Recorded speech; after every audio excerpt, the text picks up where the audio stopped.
Maya was deep in sleep when the sound started. At first, it felt like part of her dream. But the knocking grew louder, more urgent. She opened her eyes and looked at the clock on her nightstand. 12:47 a.m. Who could be at her door this late? The knocking came again. 3 soft taps, then a pause, then 3 more. Maya sat up in bed, her heart beating faster. She lived alone on the 4th floor of an old apartment building downtown. The security door downstairs had been broken for weeks, and the landlord kept saying he would fix it soon. She grabbed her robe and walked quietly to the front door. The knocking stopped. Maya held her breath and listened. She could hear someone breathing on the other side of the door. Slow, heavy breaths like someone who had been walking for a long time. "Hello," she whispered, pressing her ear against the cold metal door. "Please." Came a voice from outside. It was an older man, and his voice shook with cold. "I know this is strange, but I need help. The night is so cold out here." Maya looked. Through the peephole, she saw an elderly man standing in the hallway. His gray hair was wet from snow, and his jacket looked thin and worn. He wasn't threatening or angry. He just looked tired and cold. "I'm sorry to bother you," the man continued, "but I've been walking for hours. The shelter downtown is full, and I have nowhere else to go. The night is bitter, and I don't think I can make it much longer out there." Maya's hands trembled as she gripped the door handle. 2 years ago, someone had broken into her old apartment while she was sleeping. She had moved to this building to feel safer, but now all those fears came rushing back. What if this was a trick? What if he wasn't alone? But as she looked through the peephole again, she saw something that made her pause. The man wasn't looking at her door anymore. He had sat down in the hallway, leaning against the wall. His shoulders were shaking, and she could see his breath in the cold air. The heating in the building was old and didn't work well in the hallways. "Sir," she said through the door. "Are you hurt?" "No, miss. Just cold. Very, very cold. I used to live in this neighborhood years ago. I know Mrs. Kim in apartment 4B. She's a nice lady. I helped her with her groceries sometimes when I had a place to stay." Maya knew Mrs. Kim. She was the sweet Korean lady who always smiled and gave her homemade cookies during holidays. If this man knew her, maybe he wasn't dangerous. "What's your name?" Maya asked. "Robert," he replied. "Robert Chen? I know this is asking a lot, but could I just sit in your hallway for a while? I won't come inside. I just need to get warm before I go back out there." Maya bit her lip. She wanted to help, but she was scared. Her sister Lisa always told her she was too trusting. "You can't save everyone," Lisa would say. "You have to think about your own safety first." But looking at Robert through the peephole, Maya couldn't see a criminal. She saw someone's grandfather, someone who might have a family somewhere worrying about him. She saw someone who needed help. The snow was falling harder now. She could see it through the small window at the end of the hallway. The weather report had said it would be the coldest night of the winter so far. Temperatures would drop below freezing, and the wind would make it feel even colder. "Robert," she said softly, "I'm going to open the door, but I need you to stay in the hallway, okay? I'll bring you some blankets and something warm to drink." "Thank you," Robert said, and she could hear the relief in his voice. "Thank you so much. I promise I won't cause any trouble." Maya slowly unlocked her door and opened it just a crack. Robert looked up at her with tired brown eyes, up close. She could see he was probably in his 70s. His face was red from the cold, and his lips looked almost blue. "Thank you, miss. I know this isn't easy for you. A young woman living alone has to be careful these days." Maya opened the door a little wider. "Let me get you some blankets, and I have some hot soup. I can warm up for you." She went back into her apartment and gathered every spare blanket she had. She heated up a can of chicken soup and poured it into a thermos. She also made a cup of hot coffee and found an old pillow that Robert could use. When she came back to the hallway, Robert was still sitting in the same spot. He hadn't moved or tried to look into her apartment. He just sat quietly, rubbing his hands together to keep them warm. "Here," Maya said, handing him the blankets. "These should help, and this soup is hot, so be careful. Robert wrapped the blankets around himself and took the thermos with shaking hands. I can't thank you enough, he said. You have no idea what this means to me. As Maya watched him sip the soup, she noticed something. Robert had good manners. He said please and thank you. He was polite and respectful. This wasn't someone who wanted to hurt her. This was just someone who needed help. Robert, she said, sitting down in her doorway so they could talk. What happened? How did you end up here? Robert was quiet for a moment. Then he began to speak, his voice soft but clear. I used to have a house not far from here. My wife Helen and I lived there for 30 years. I worked as a teacher at the high school. She worked at the library. We had a good life. He paused and took another sip of soup. Then Helen got sick, cancer. The medical bills started coming, and they just kept coming. Even with insurance, we couldn't keep up. We had to sell the house to pay for her treatments. She fought for 2 years, but in the end, she didn't make it. Maya felt her heart sink. She could see the pain in Robert's eyes as he talked about his wife after she passed. I had nothing left, no house, no savings, and my teaching pension wasn't enough to rent an apartment in this city. I've been staying in shelters when I can, but they're always full. Tonight was just too cold to stay outside. Maya realized that Robert could have been anyone. He could have been her father or her grandfather. Bad things could happen to good people, and sometimes those people needed help from strangers. The hallway was getting warmer now that Robert was wrapped in blankets and had hot food in his system. The color was returning to his face, and his hands had stopped shaking. You're very kind, Robert said. Most people would have called the police or told me to go away. I understand why. The world can be a scary place. Maya nodded. She knew he was right. But something about this situation felt different. Robert wasn't asking for money or trying to get into her apartment. He just wanted to be warm and safe for a little while. You can stay here tonight, Maya said. It's too cold and dangerous for you to go back outside in the morning.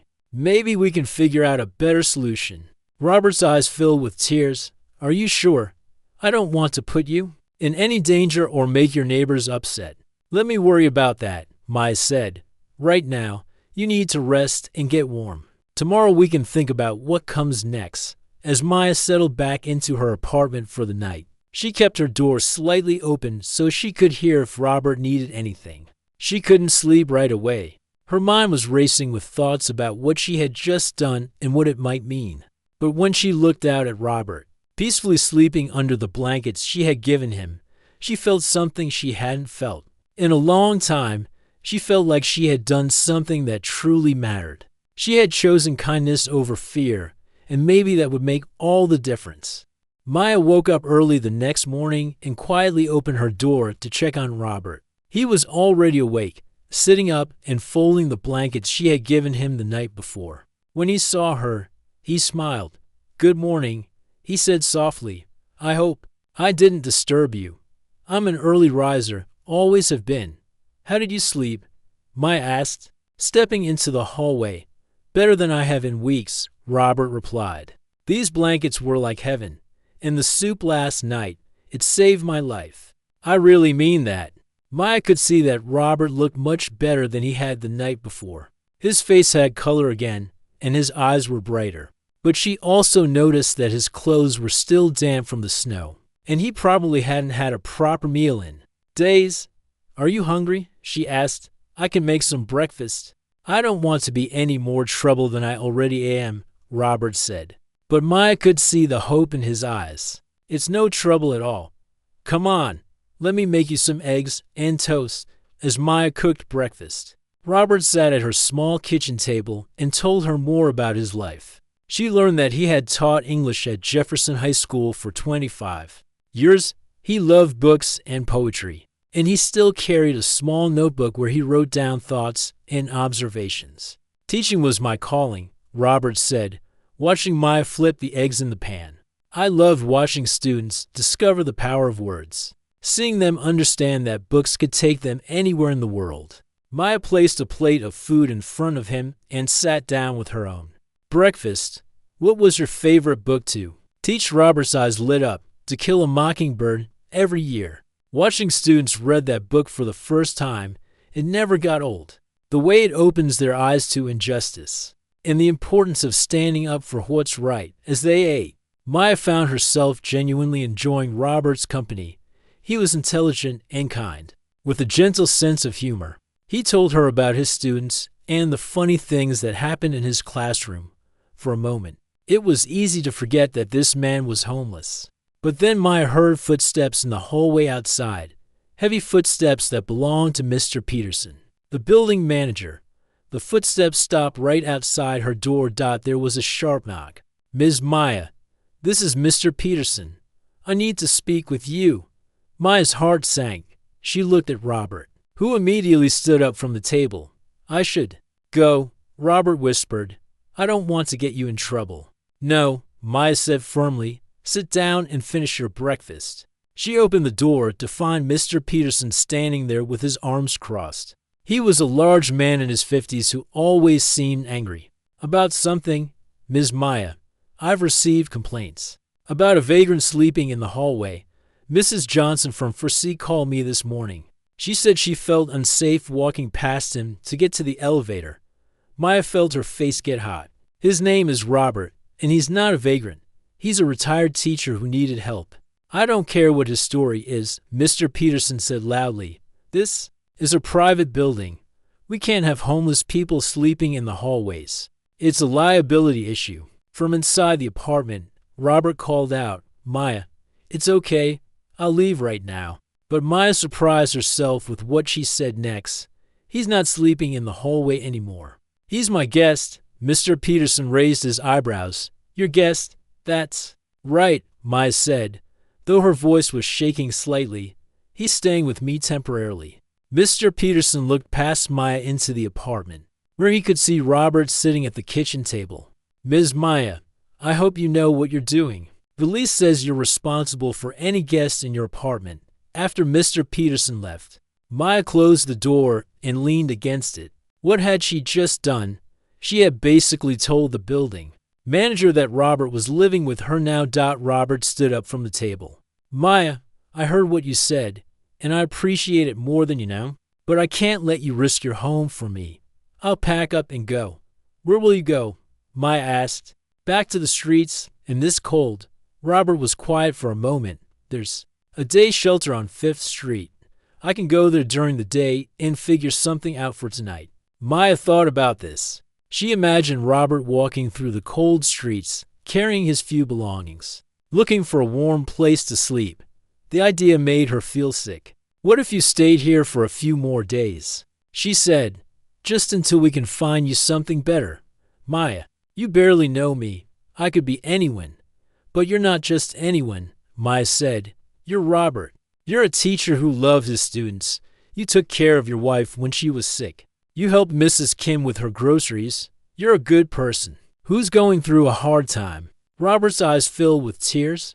"I haven't felt like a good person in a long time.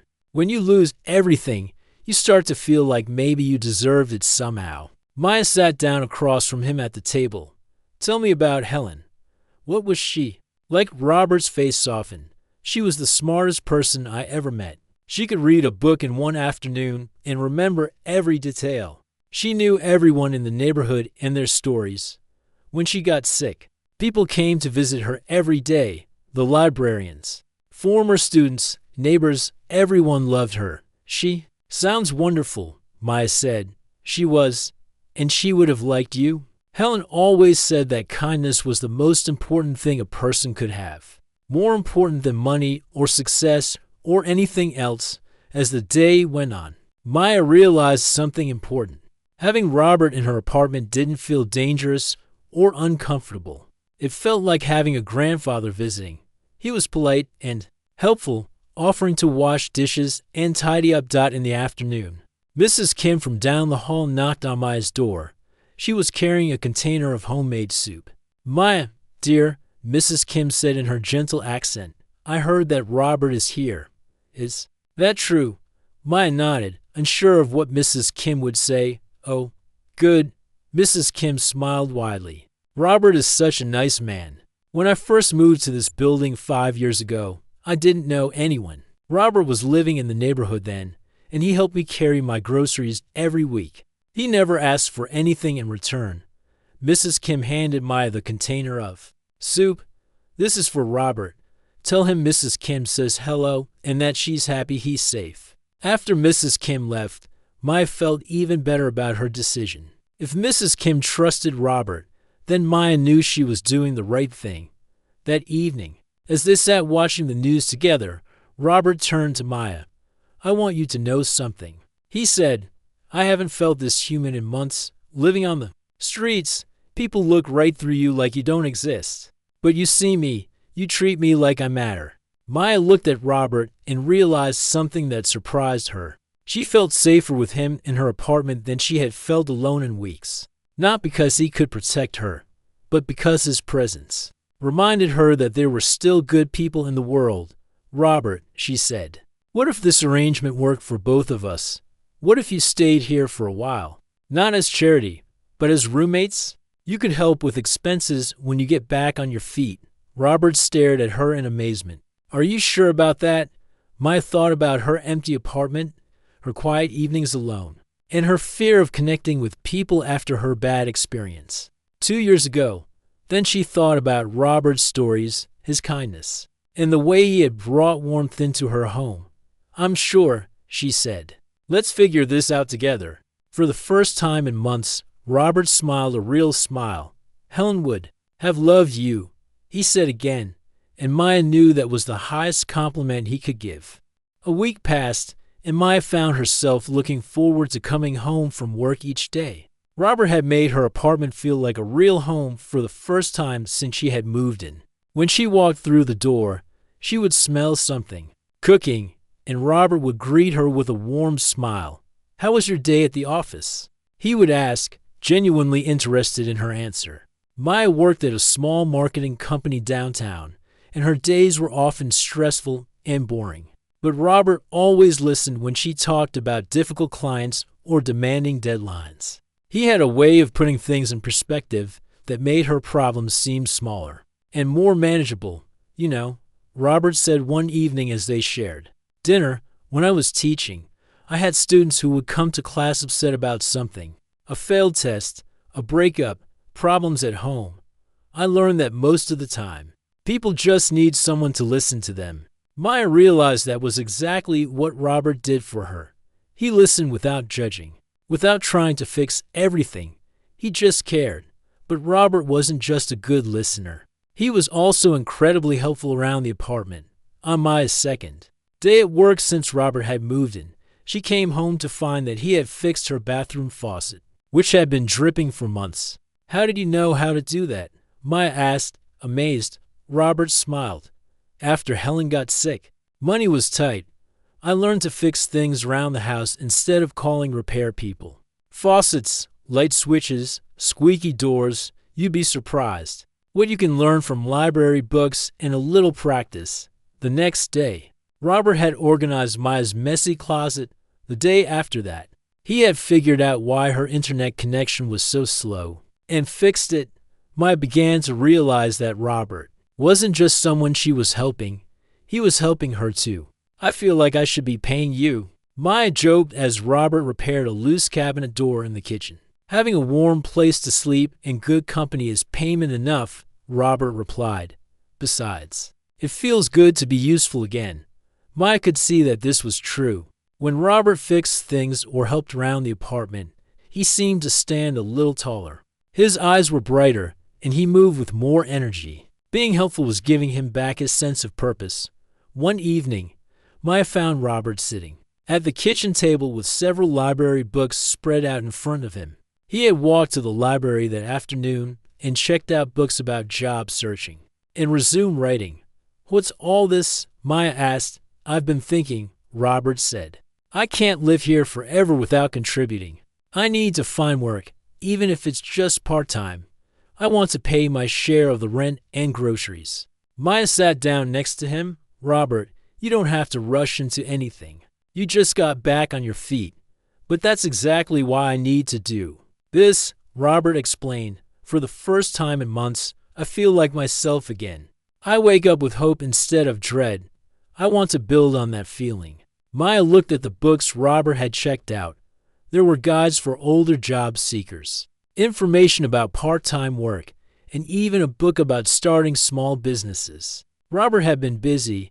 I used to help students write college application essays, Robert said. I was thinking maybe I could tutor kids who need help with their writing. Or maybe I could work at a bookstore or library. I just need something to give me purpose and a little income. Maya felt proud of Robert. He wasn't content to just accept help. He wanted to rebuild his life and independence. The next weekend, Maya suggested they go for a walk in the park. It was Robert's first time leaving the building since he had arrived at her door that cold night. Maya could see that he was nervous. What if someone recognizes me? Robert asked. What if they remember me from when I was living on the streets? Then they'll see how much better you look now. Maya said, besides, you have nothing to be ashamed of. You survived something incredibly difficult. As they walked through the park, Maya noticed how Robert looked at everything with fresh eyes. He pointed out birds, commented on the trees, and watched children playing with genuine joy. I forgot how beautiful the world could be, Robert said. When you're worried about where you'll sleep and what you'll eat, you stop noticing sunsets and flowers. They sat on a bench near a small pond. Robert pulled out the notebook he always carried and wrote something down. What are you writing? Maya asked out. Robert showed her the page in neat handwriting. He had written, today I remember that hope feels like sunshine on your face. I've been writing down moments like this, Robert explained. Good moments. I want to remember them. Maya read some of the other entries in Robert's notebook. Maya laughed at my joke about the broken toaster. Mrs. Kim brought kimchi and said it reminded her of her grandmother. Fixed the squeaky door. Felt proud. These are beautiful, Maya said. Helen used to tell me to pay attention to small joys, Robert said. She said they add up to something bigger than big joys, because they happen more often. As they walked home, Robert stopped suddenly. Maya, I need to tell you something important. Maya felt worried. Was Robert going to say he was leaving? I need you to know that you saved my life, Robert said. Not just that first night, but every day since then. You gave me back my dignity. You made me feel human again. Maya felt tears in her eyes. Robert, you saved my life too. What do you mean before you came? I was so scared of everything. I was scared of people, scared of taking risks, scared of caring about anyone. You showed me that being afraid was making me miss out on good things. That evening, as they sat reading in the living room, Maya thought about how much her life had changed. Her apartment felt warmer and more welcoming. She looked forward to coming home. She had someone to talk to, someone who cared about her day. But more than that, Maya realized she had learned something important about herself. She was braver than she thought. She was kinder than she thought. And she was capable of making a real difference in someone's life. Robert, she said, looking up from her book. Yes? I'm glad you knocked on my door that night. Robert smiled. So am I, Maya. So am I outside. Snow was falling again. But inside Maya's apartment, everything was warm and bright. To people who had been struggling alone had found something better. Together, they had found friendship, purpose, and hope. And that, Maya thought, was worth more than all the security locks and alarm systems in the world. Sometimes the best way to feel safe was to open your heart to someone who needed it. Everything changed on a Tuesday afternoon, when Maya heard her sister's voice in the hallway outside her apartment. Lisa had a key and often dropped by unannounced. But Maya had forgotten to mention Robert's living situation to her family. Maya rushed to the door, but it was too late. Lisa was already using her key to unlock it. Hey Maya, I brought those books you wanted to borrow. Lisa's voice trailed off as she stepped into the apartment and saw Robert sitting at the kitchen table, reading one of his library books. The silence felt heavy and uncomfortable. Lisa stared at Robert with wide eyes, then looked at Maya with confusion and growing anger. Maya, what's going on here? Lisa asked, her voice tight with concern. Robert immediately stood up from the table. You must be Maya's sister. I'm Robert. Perhaps I should give you some privacy to talk. But Lisa held up her hand. No, don't go anywhere. I want to know exactly what's happening here. Maya felt her cheeks burn with embarrassment. Lisa, this is Robert. He's been staying here for a couple of weeks. He's a friend Lisa's. Voice got louder. Maya, are you out of your mind? You're living with a complete stranger? He's not a stranger anymore, Maya said quietly, and he's not dangerous. Lisa turned to look at Robert, who was standing awkwardly by the kitchen table. No offense, sir, but my sister doesn't know you. How did you even meet? Robert cleared his throat. I was in a difficult situation, and your sister was kind enough to help me. I understand your concern. A difficult situation? Lisa asked. What kind of difficult situation? Maya knew there was no way around the truth. Robert was homeless, Lisa. He needed help, and I helped him. Lisa's face went pale. Homeless? Maya, are you completely insane? You invited a homeless man to live in your apartment? Don't talk about him like he's not standing right here, Maya said, feeling defensive. I think I should leave you two alone to discuss this, Robert said, moving toward the door. No, Maya said firmly. This is your home too. But Lisa was just getting started. Maya, do you remember what happened at your old apartment? Do you remember why you moved here in the first place? You were traumatized by someone breaking into your home, and now you're voluntarily living with a stranger. Maya felt like she was shrinking. She remembered that terrible night 2 years ago when she woke up to find someone in her bedroom. The fear, the helplessness, the months of therapy afterward. Lisa had been there through all of it. This is different, Maya said. But her voice sounded weak even to her own ears. How is it different? Lisa demanded. Because he seems nice. Because he tells you sad stories. Maya, you have no idea who this person really is. Robert had been listening to this conversation with a pained expression. Finally, he spoke up. Your sister is right to be concerned, he said to Maya. You took a big risk when you helped me. I could have been anyone. Lisa nodded. Exactly. And I'm not trying to be mean, Robert, but you have to understand how this looks from the outside. Maya looked back and forth between her sister and Robert. She could see both of their points. But she also knew something they didn't. She knew Robert.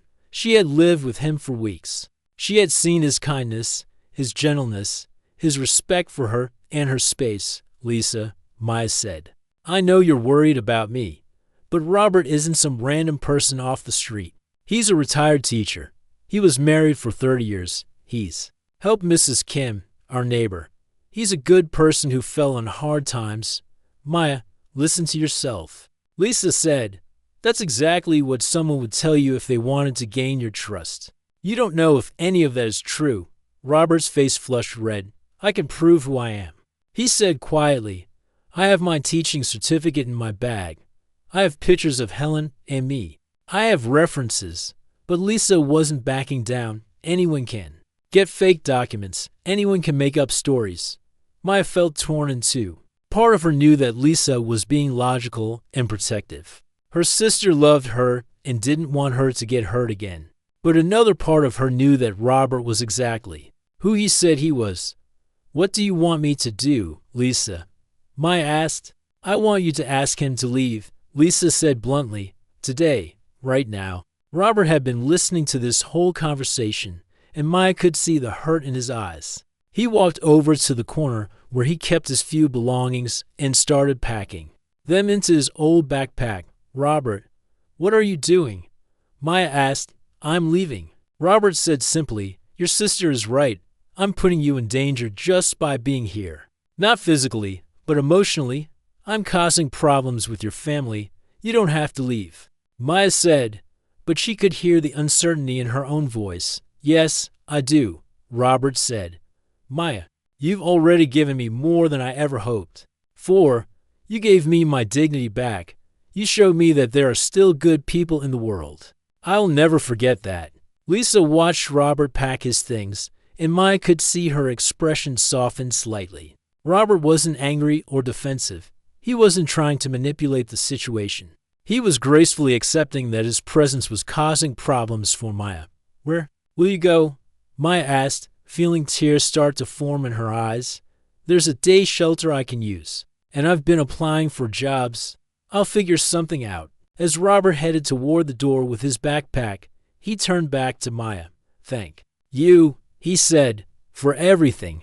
You saved my life, and I'll spend the rest of my days trying to pay that kindness forward to someone else. Maya watched Robert walk toward the door, and something inside her broke. This man had become her friend, her companion, someone she cared about.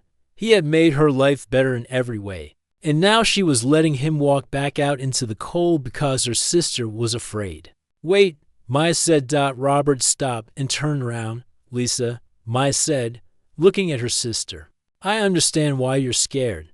I understand why you think I'm making a mistake. But I need you to trust me on this. Lisa shook her head.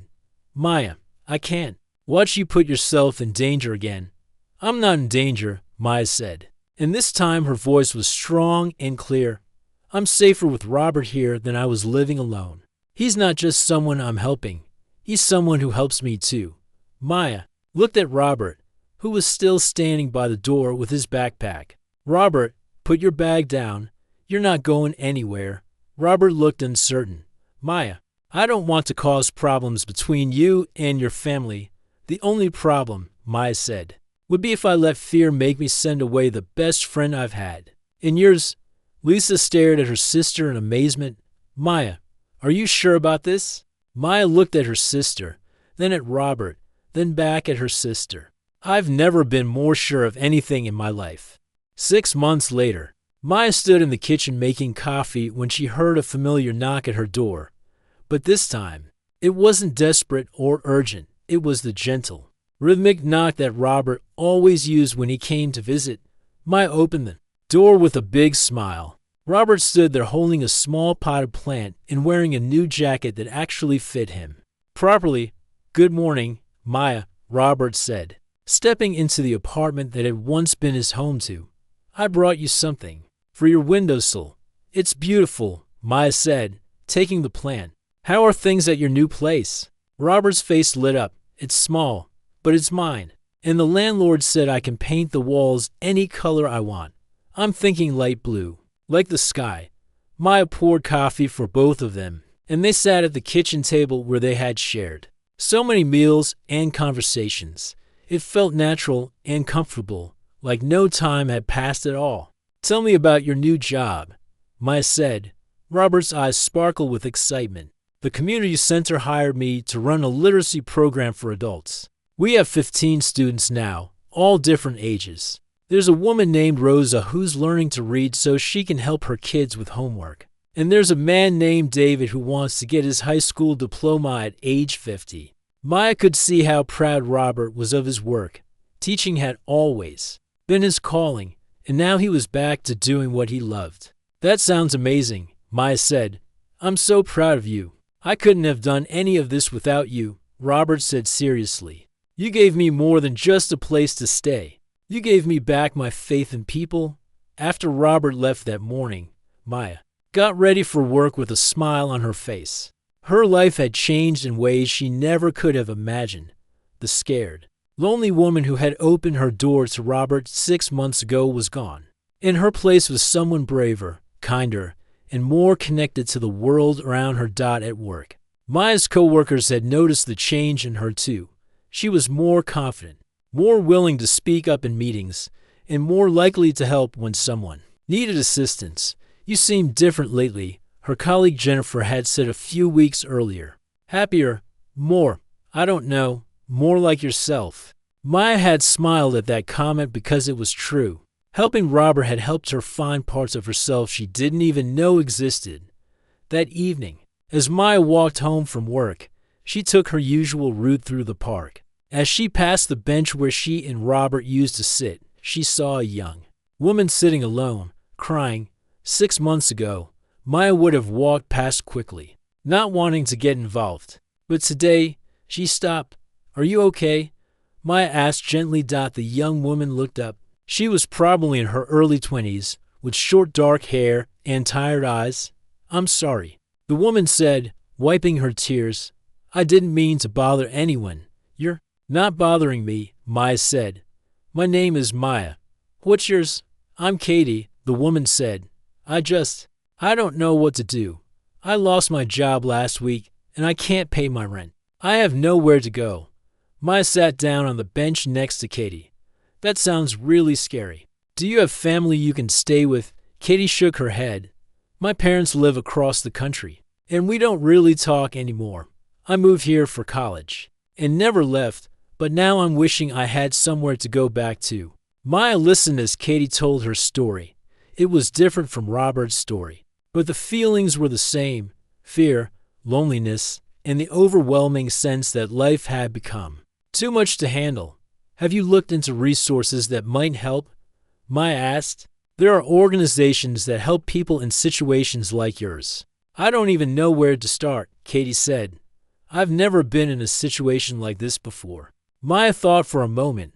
There's a community center downtown that has programs for people going through tough times. I know someone who works there. Would you like me to give you his contact information? Katie's eyes filled with hope for the first time since Maya had sat down. You would do that, of course, Maya said. And if you need someone to talk to while you're figuring things out, here's my phone number. Don't hesitate to call. As Maya walked the rest of the way home, she thought about how natural it had felt to help Katie. 6 months ago, she would have been too scared or too wrapped up in her own problems to notice someone else's pain. But Robert had taught her that helping others wasn't just about being kind. It was about being human. When Maya got home, she called Robert to tell him about Katie. You gave her my number at the community center? Robert asked. I hope that's okay. I thought you might be able to connect her with the right people. Of course it's okay, Robert said. Maya, do you realize what you just did? I helped someone who needed help. You did exactly what you did for me 6 months ago. You saw someone in pain and decided to do something about it. Maya hadn't thought about it that way. But Robert was right. She had become the kind of person who helped others, not because she had to, but because she wanted to. The next week, Katie called Maya to say that Robert had connected her with a job training program and temporary housing assistance. She was going to be okay. I can't thank you enough, Katie said over the phone. You probably saved my life. Maya thought about Robert saying almost the same words to her months earlier. Maybe that was how kindness worked. It moved from person to person, creating a chain of hope and help that spread further than any one person could imagine. That Saturday, Maya, Robert, and Katie met for coffee at a small cafe downtown. As Maya watched Robert and Katie talk about job searching and apartment hunting, she realized something beautiful was happening. Robert was passing on the kindness he had received, and Katie would probably do the same for someone else someday, you know, Robert said as they prepared to leave the cafe. Helen always used to say that people were like candles. One candle can light another candle without losing any of its own light. Maya smiled. I like that. She would have liked both of you, Robert said, looking at Maya and Katie. She would have said you were bright lights in a dark world. As Maya walked home that day, she felt a deep sense of satisfaction. Her apartment might be quieter now without Robert there every day, but her life was fuller. She had learned that the best way to heal from fear and trauma wasn't to build higher walls. It was to open doors for other people. That night, as Maya sat reading in her living room, she heard a soft knock at her door. For just a moment, she remembered that first night when Robert had knocked, desperate and cold. But this time, when she looked through the peephole, she saw Mrs. Kim holding a plate of homemade cookies. Hi, Maya, Mrs. Kim said when Maya opened the door. I made too many cookies. Would you like some? Maya invited Mrs. Kim in for tea, and they sat at the kitchen table talking about their week. As Mrs. Kim told stories about her grandchildren, Maya realized that her apartment had become a place where people felt welcome, a place where stories were shared, and kindness was passed around like those cookies. Later that night, Maya wrote in the journal she had started keeping after Robert moved out. She wrote, Today I learned that home isn't just a place where you feel safe. It's a place where you make other people feel safe too. Outside, snow was beginning to fall again, just like it had that first night when Robert knocked on her door.